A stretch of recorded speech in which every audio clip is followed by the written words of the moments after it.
Assalamualaikum warahmatullahi wabarakatuh. Perkenalkan, nama saya Berliana Pangestu, NIM 28, saya dari kelas 4A Keperawatan S1, Fakultas Ilmu Kesehatan Universitas Muhammadiyah Purwokerto. Di sini saya akan mempraktikkan bagaimana cara saya melakukan penyuluhan kesehatan dengan tema ulkus diabetik. Ini Bu. Terima kasih.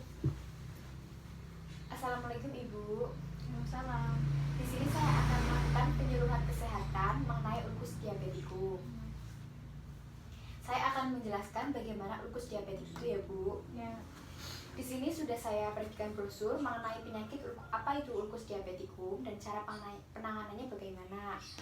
Saya akan menjelaskan bagaimana ulkus diabetikum itu terjadi dan bagaimana cara penanganannya. Seperti ini ya Bu. Apa itu ulkus diabetik? Ulkus diabetikum merupakan salah satu komplikasi yang umum bagi pasien dengan diabetes mellitus. Penyembuhan luka yang lambat dan meningkatnya kerentanan terhadap infeksi cenderung terjadi. Gangren dapat berkembang dan terdapat risiko tinggi perlu dilakukannya amputasi tungkai bawah. Hal ini diakibatkan oleh gangguan neurologis atau neuropati dan vaskular pada tungkai.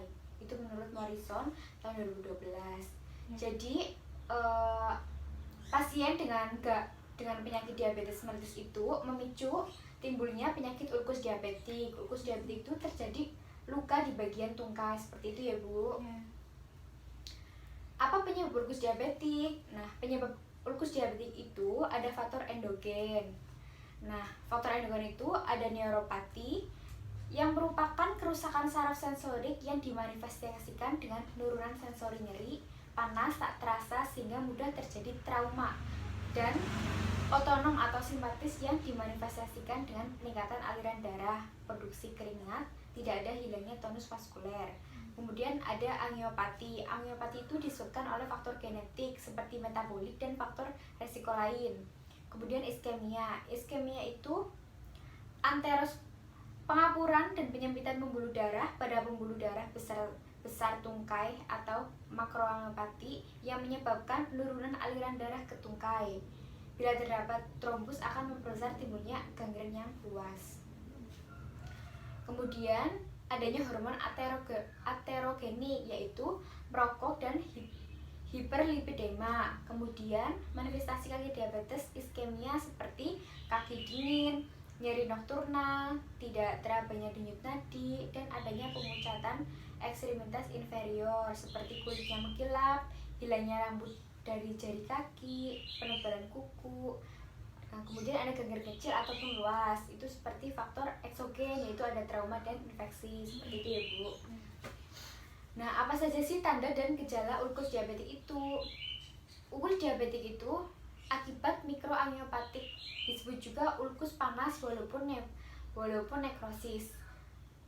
Darah itu tampak merah dan terasa hangat oleh peradangan dan biasanya teraba pulsasi arteri di bagian distal yang menyebabkan sumbatan pembuluh darah. Sedangkan secara akut emboli memberikan gejala klinis 5P yaitu pain atau nyeri, paleness atau kepucatan, paritesia atau kesemutan, kemudian pulselessness atau denyut nadi hilang, kemudian paralisis yaitu lumpuh.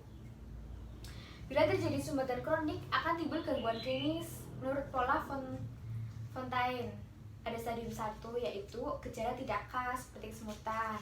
Gejala stadium 2 itu terjadi claudicatio intermittent. Kemudian gejala stadium 3 timbul nyeri saat istirahat. Kemudian stadium 4 itu terjadinya kerusakan jaringan. Bila terjadi sumbatan akronik akan timbul gambaran klinis seperti munculnya Fontaine.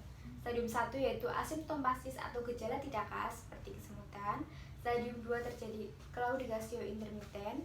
Stadium 3 terjadi timbul nyeri saat istirahat, dan stadium 4 terjadinya kerusakan jaringan karena anoksia atau ulkus. Cara pengobatan ulkus diabetik itu seperti membalut dengan perban yaitu menutup luka dengan perban yang diberikan obat khusus yang bertujuan untuk mengobati infeksi atau mengurangi risiko infeksi. Kemudian memberikan obat-obatan. Berikan obat-obatan ini, dokter mungkin memberi resep obat antibiotik dan antiplatelet. Selain itu, penggunaan obat-obatan topikal seperti povidone iodin juga dapat membantu. Kemudian menghilangkan kulit dan jaringan mati. Dokter mungkin akan merawat ulkus diabetikon itu dengan prosedur yang disebut debridement. Debridement itu adalah proses untuk membuang kulit dan dari jaringan yang mati. Ada banyak cara dalam melakukan debridement. Salah satunya adalah dengan menggunakan pisau bedah. Kemudian langkah mencegah ulkus diabetik apa saja sih? Yang pertama, periksa setiap bagian kaki Anda setiap hari, apalagi kalau orang yang memiliki penyakit diabetes mellitus itu harus memeriksa ada luka atau tidak, khususnya di bagian kaki. Kemudian rajin membersihkan kaki. Kemudian pakailah sepatu dengan ukuran yang nyaman dan berbahan lembut agar tidak terjadi luka. Seperti itu.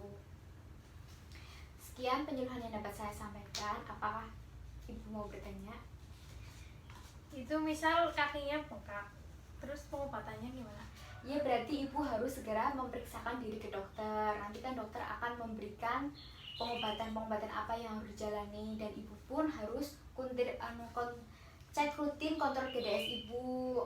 Pokoknya kalau ada luka itu harus segera ke dokter untuk mendapatkan penanganan yang khusus seperti itu. Kemudian diabetes mellitus diet biar tidak terjadi diabetes itu ibu harus mengurangi makanan yang manis-manis seperti itu ibu. Tidak boleh minum kayak teh manis, mengurangi nasi seperti itu ya bu. Masih. Ya sama-sama. Sekian ya bu penyuluhan yang dapat saya sampaikan, semoga bermanfaat. Wassalamualaikum warahmatullahi wabarakatuh. Waalaikumsalam warahmatullahi wabarakatuh. Sekian video yang dapat saya sampaikan, kurang lebihnya mohon maaf. Wassalamualaikum warahmatullahi wabarakatuh.